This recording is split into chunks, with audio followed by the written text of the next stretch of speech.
how good a hold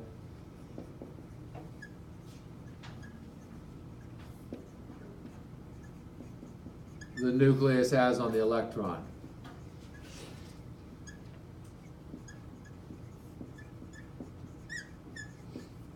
Okay, think of that as the force.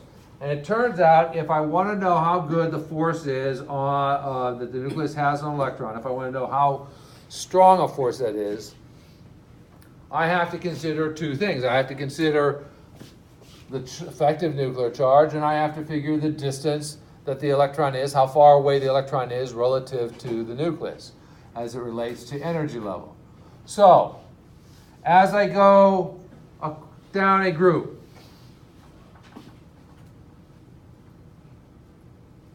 what am I going to see is going to happen to the force of attraction? How good a hold is the nucleus going to have on its electrons, and why? All right, Julia. What was the question? I'm asking you what happens to the force of attraction. What happens to the hold the nucleus has on its valence electrons as they go down a group? This way? Down a group suggests moving that way, Okay. and a group is a column. Okay, those aren't groups. What do we call these, Julia? Periods? There you go. Or series, or a row.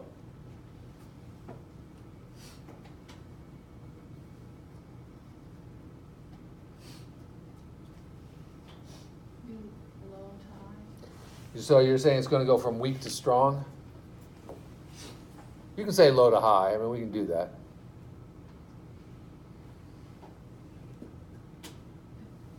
Low to high, so weak to strong. Why? Explain it to me. Why weak to strong?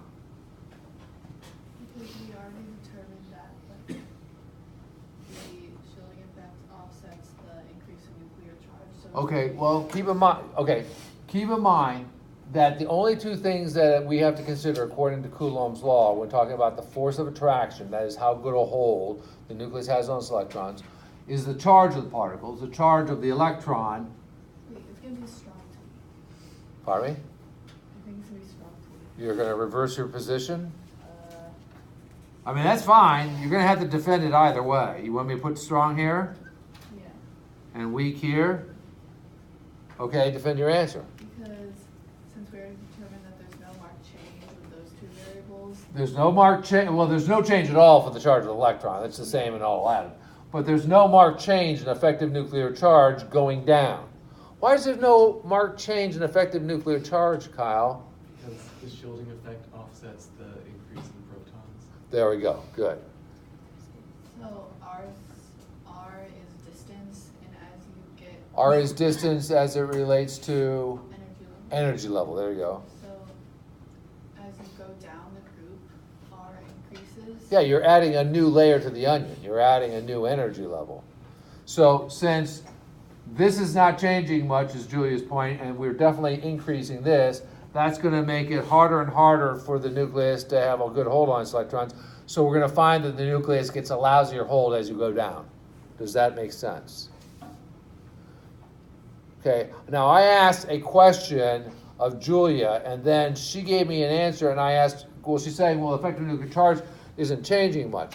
Now, she didn't have to explain that. She just has to answer this question. She just has to tell me what's happening to effective nuclear charge. She doesn't have to go into detail.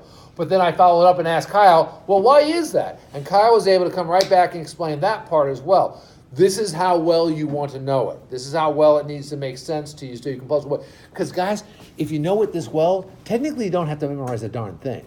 I mean, you could just sit there and puzzle it out. Now, I'm not suggesting you do that, okay? There's definitely an advantage to having some of the stuff already committed to memory. And you can see there's patterns. I mean, some of these, do exactly the same thing as others, right? So if it were me, I'm telling you how I would approach it. I would find all the ones that had the exact same pattern and lump them in a group and just remember that, okay, all these guys do. But you want to be able to explain it. Because if you can explain it, even if you get confused or if you have to think your way through it, you should be able to puzzle your way through and answer all this stuff. Questions? All right, Hunter, you're up. What's going to happen to the hold the nucleus has as they go across on those valence electrons? Gonna get weaker or gonna get stronger? Or is it not gonna change at all? It's gonna go from weak to strong. You say it's gonna go from weak to strong. Defend your answer. Because the distance isn't really changing because it's staying on the same energy level. There we go. So R is not really changing. We're seeing no marked change as far as R is concerned because it's the outermost energy level is not changing at all. And then the effective nuclear charge is getting stronger. Why is the effective nuclear charge getting stronger, Rami? He's saying the effective nuclear charge is steadily going up. He's right. By the way, Hunter, perfect explanation. So R is not changing because we're not adding in new energy levels, and the effective nuclear charge is steadily increasing as I go across a period. That means that I would expect to see the nucleus get stronger and stronger and better at holding on to its electrons. You guys all with that? All right, Rami, just remind me again, why is the effective nuclear charge increase as I go across? The nuclear charge is increasing while the shielding effect doesn't change that much Why is the shielding effect not changing much? because it's still in the same energy level. There we go, the amount of energy levels. See how it's all starting to make sense? It's nice when it all makes sense, isn't it, Alexa? Yeah, okay, and this is what I'm saying. I mean, this is that, you sort of like, I understand this. This does make sense. That's what you want to feel, okay, so that you can commit this.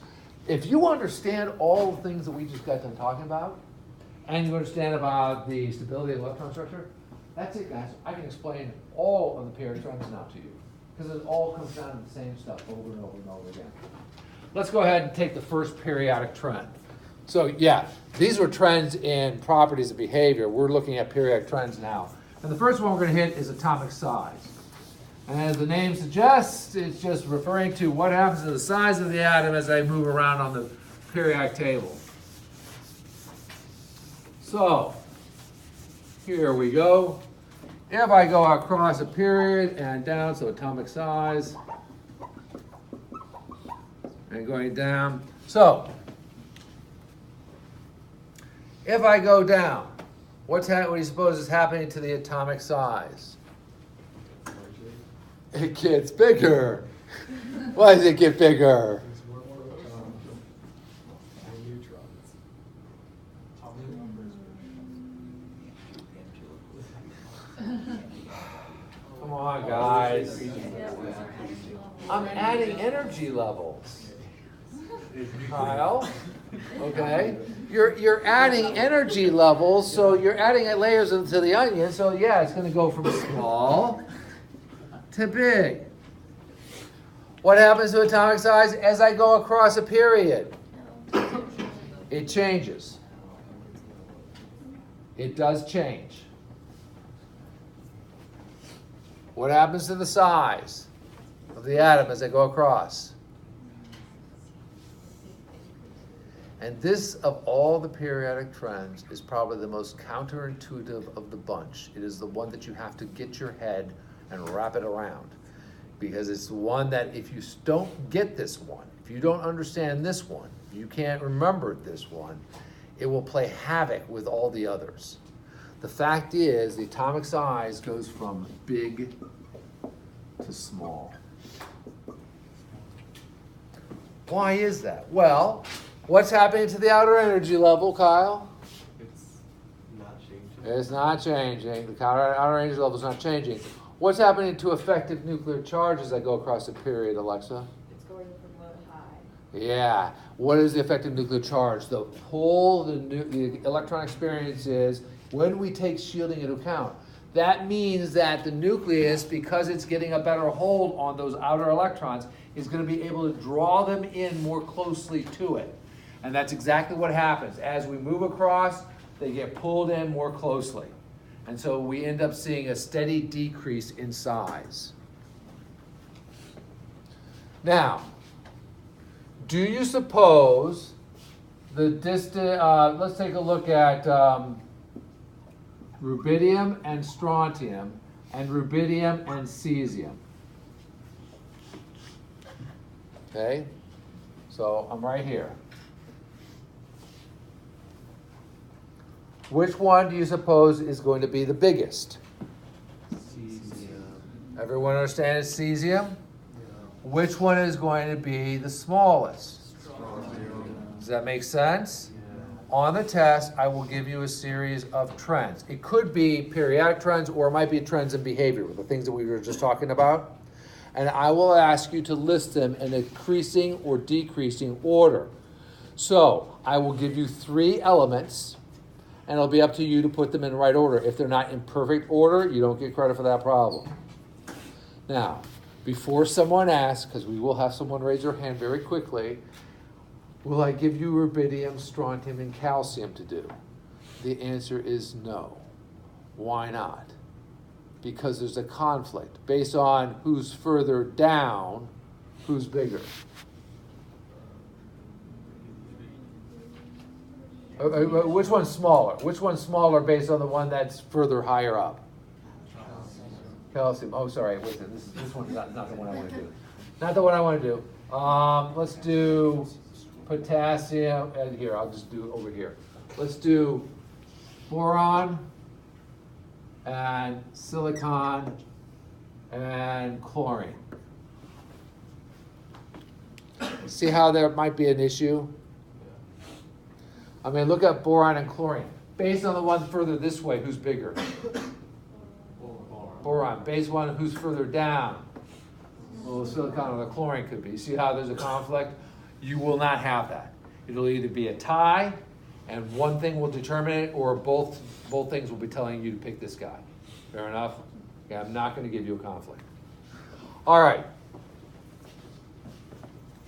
Go back to our rubidium, strontium, and cesium. Look at the difference between the size of rubidium versus strontium and rubidium versus cesium. Which one do you think has a greater difference in size? The difference between these guys or the difference between those two? And that's the right answer because of the difference in energy levels. Does that make sense?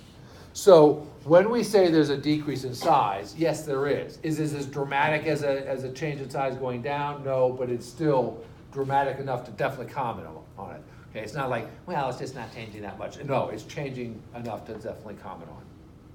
Questions? Yep.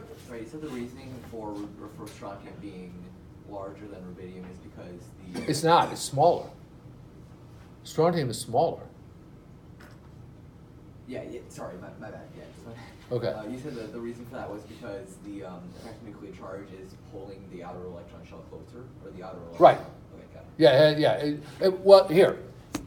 What it is because the effective nuclear charge is increasing going across, and there's no change in the energy level as it relates, because we're on the same amount of energy level, that means F, which is from Coulomb's law, how good a hold the nucleus has.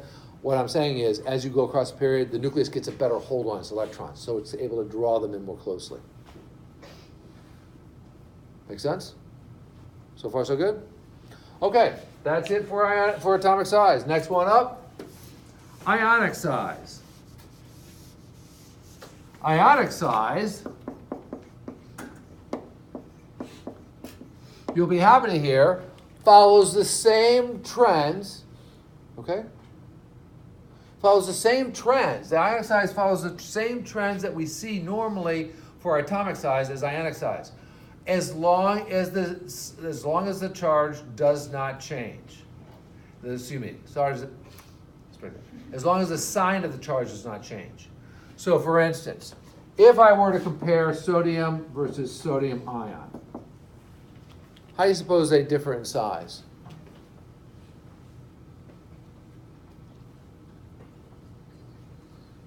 What do you think happens to the sodium ion when it loses its electron? It gets smaller. Does that make sense?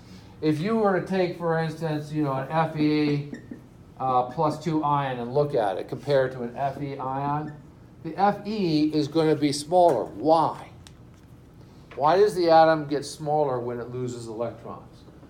Well, every ion that's positively charged is going to be smaller than its neutral counterpart, always, for certainly this reason. There can be other reasons as well, but certainly this will be one reason. When an atom loses its electrons, there is a substantial decrease in electron-electron repulsion among the electrons remaining. since there's a substantial reduction in electron-electron repulsion, the nucleus is able to draw and bring in the electrons that more closely together.